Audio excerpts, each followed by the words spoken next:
CBS News senior national security contributor Michael Morell was deputy director of the CIA, and he joins us now from Washington. So, Mike, what did the U.S. accomplish with these airstrikes? Did we diminish Syria's military capabilities, or was this just about sending a strong message? I think the objective here was to both deter and degrade. Deter Assad from using chemical weapons in the future and degrade their ability to do so. This was a major base of operations for their chemical weapons use. And I think we probably accomplished both. We degraded his ability, and we sent a very strong message that if you do this, we are going to hit you, and we are going to hit you hard, and we are going to hit you quickly. I think this was a very decisive action by the president. So Russia has now said that it will bolster its air defenses, which means also strengthening the air defenses of the Syrian regime, in addition to suspending the air safety agreement. So I want to ask you, what sort of impact could these moves have, and how should the U.S. respond? So there is a risk here. When we take military action against any part of the Syrian military, there is a risk that we could kill Russians, that we could find ourselves in a military confrontation with the Russians in Syria. Obviously, we don't want to do that. There was a Russian part of this base that we hit, which is why we gave the Russians advance notice, and which is why we didn't target that part of the base. So we sent a very strong message to Russia, too, that while we're going to go after Assad's use of chemical weapons, we are going to work very hard to make sure that we keep Russians in Syria safe. So I think as long as that's the message, the Russians will be restrained as well. Mike, people from both sides of the aisle have criticized President Obama for his indecision when it came to Syria, for using some sloppy language with regards to that red line in the sand. But was there a plan back in 2013 when Assad previously used chemical weapons to do exactly what President Trump did? And why did that not take place, for our audience to understand some of the history? So there was a plan. It was strongly endorsed by the entire national security team. And the president decided at the end of the day not to do it. There were many reasons he made that decision. Probably the two most important was he did not have congressional support. He did not have allied support. You remember the British decided not to participate. And he was concerned about the slippery slope of taking military action and ending up in a much worse place. So he made the decision not to, but it was against the advice of his entire national security team.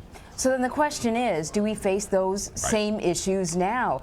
What is the next step? Do we run the risk of a slippery slope? Will there be support from Congress if Congress is necessary to move forward with another military action?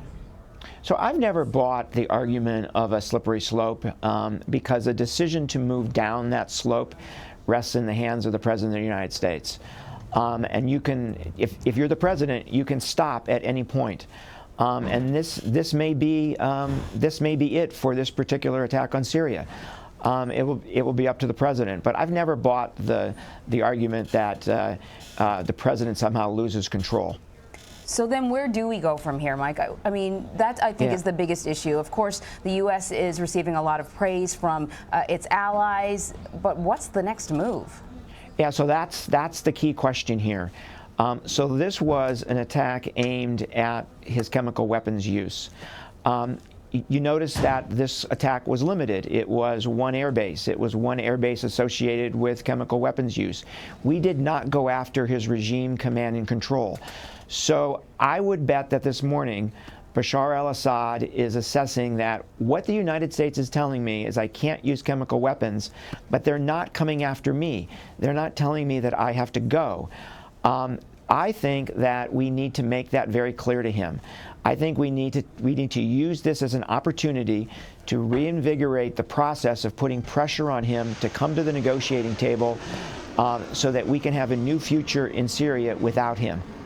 Two questions with regards to that, Mike. What happens if Bashar al-Assad does go? Obviously, there's always the risk that somebody, or the vacuum that's created by removing a sovereign president of a country, there could be some serious blowback. And number two, what about the Russia factor?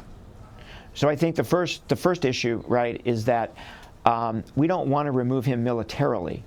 What we want to do is remove him at the negotiating table. So you transition from his government to a government that the entire Syrian people can support. And so you don't create that vacuum if you do it in the right way.